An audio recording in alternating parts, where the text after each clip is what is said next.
Court calls the case of the Felicia Couchman versus Sean Perry. Your name? Felicia Couchman. Sean Perry. All right. And it's a health hazard, and it's your case. Correct. It's the home is in my name. He's been living there with me.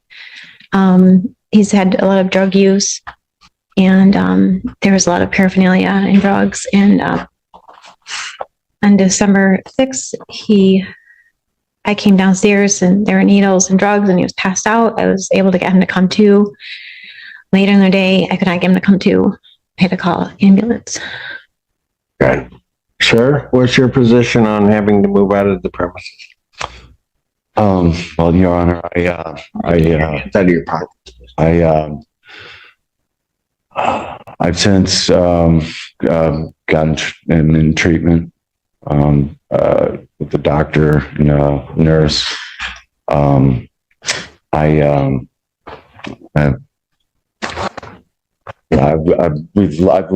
We've lived together for more than 10 years now, and I was hoping that we could resolve some of the differences and move forward. We don't have any conflict at home as of now, other than the past here.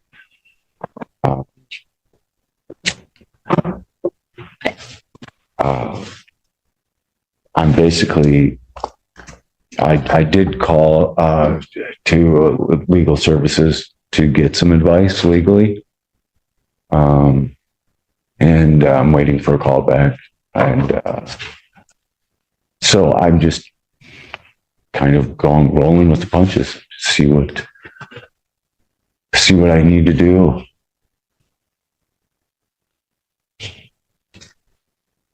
You do not have a place to move? No. So if I grant her a judgment and you have to move out by February 3rd, you can't do that?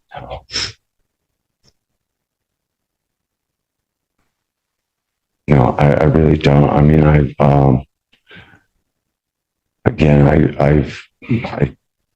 put a lot of money and time into the property.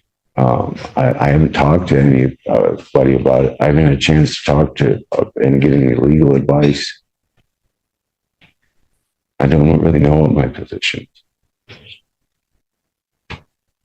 I'm presuming since you were there for 10 years, there's some personal relationship is between the two, right? There hasn't really been a romantic relationship for a while, but we've been living together. Got it. And he hasn't been working because he was having issues. He did work in the summer, but he didn't. It went to the usage. Did you get into inpatient? I did go into the emergency room. And, I'm not inpatient, but I'm. Okay, sir, let me just ask you this. What other treatment are you receiving at this? I'm getting Suboxone through the doctor. Are you in a program? No, I'm not in a program, but I am being urine tested. Yeah, but I get it. Okay, I hear you. But you also understand what she's really trying to say to you, and what I do. And that is that she can't do that. She can't do this anymore. That's what she's saying to you. I appreciate the efforts that he's making with the Suboxone, but I just keep going through the same things over and over again for years. Pardon? I didn't hear your last part.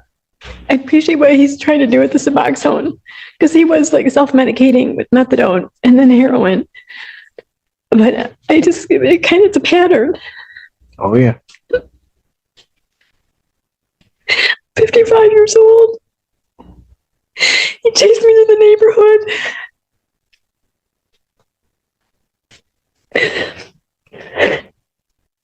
Just need peace. I want him to do well. He's killing me.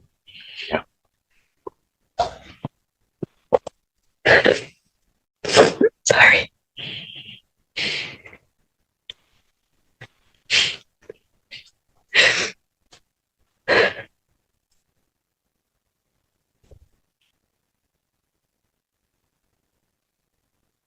When are you going to leave?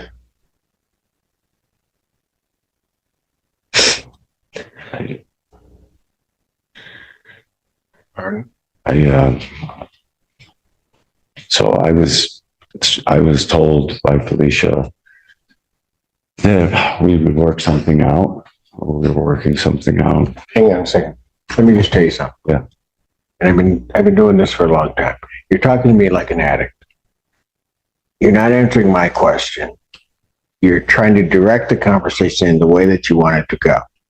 Maybe, indeed, something can work out at some further point in time for her. You get that? I do. The thing is, it isn't about you now, except you getting out and then allowing her to make decisions and choices.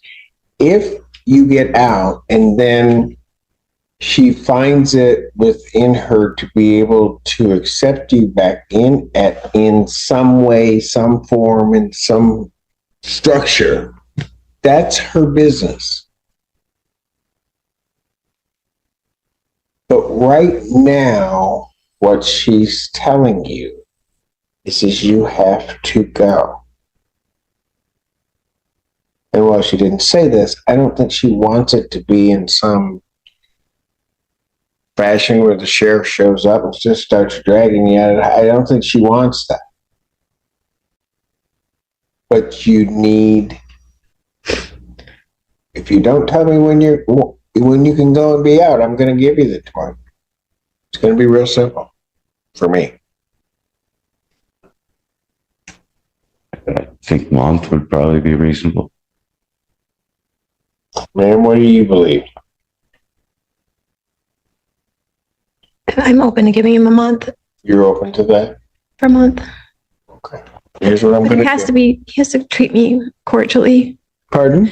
He has to treat me cordially. I'm living there in the home. He can't take this out at me verbally or emotionally. I need him to be amicable. Absolutely. What? Absolutely. I'm going to find no tribal issue. I'm going to grant a judgment for possession, no redemption amount to the plaintiff. And I'm going to structure the writ date this way. And that is that writ may issue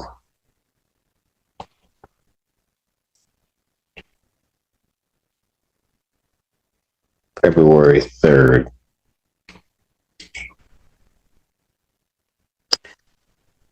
I'm not going to, the way the judgment's going to be laid out, I'm not giving the 30 days. That is going to be up to you.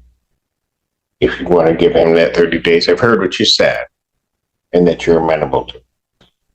But I also understand in dealing with addicts that if you give that, then that's sort of the floor. Right? And in essence, what you were telling me is that he has to do certain things.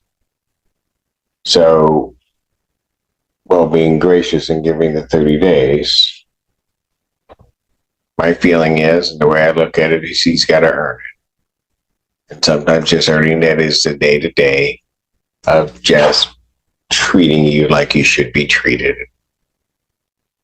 And so what this does,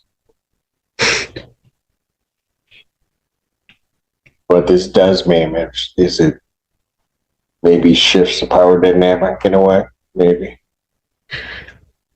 Because you probably felt powerless to try to deal with a lot of this stuff.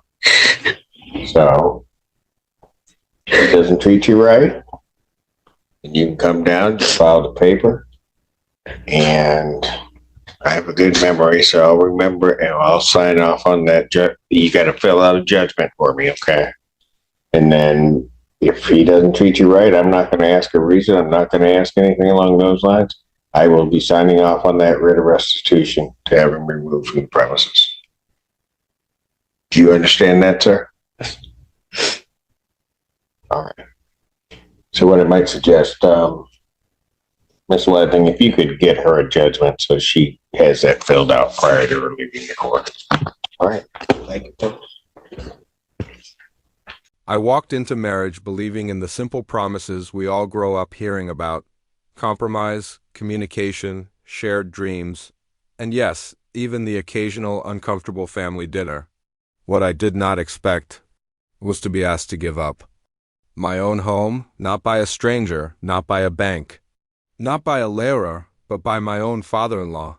It happened quietly, no shouting, no drama, just a phone call asking me to step into his study. The room felt heavier than usual.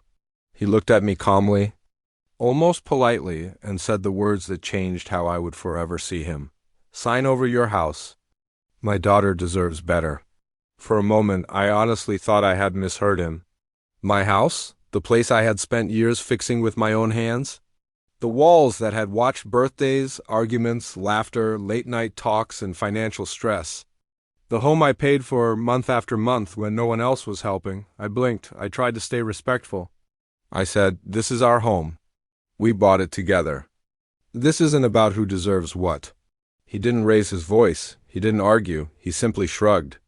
And that shrug said more than any speech ever could. "Family loyalty," he replied.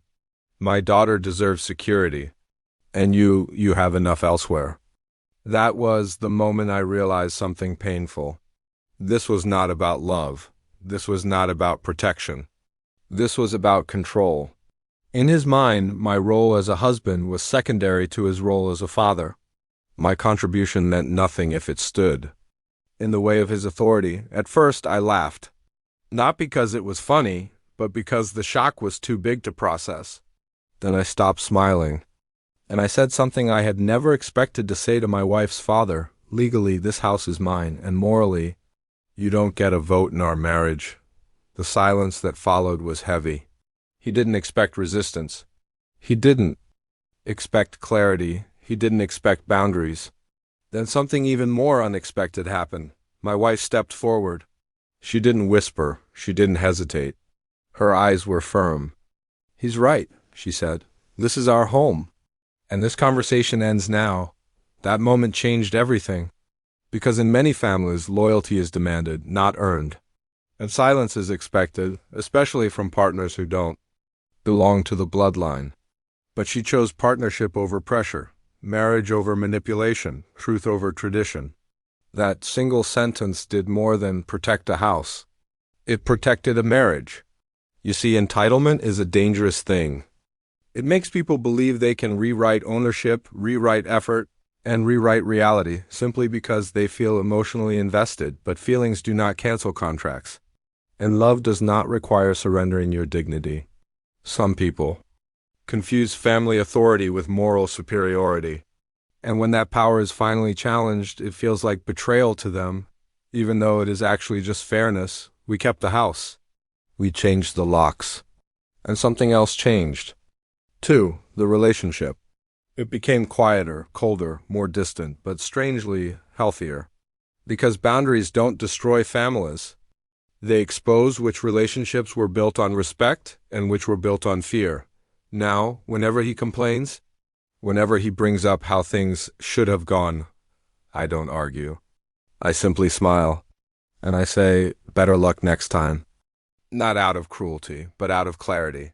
Because some battles aren't about property. They are about self-worth.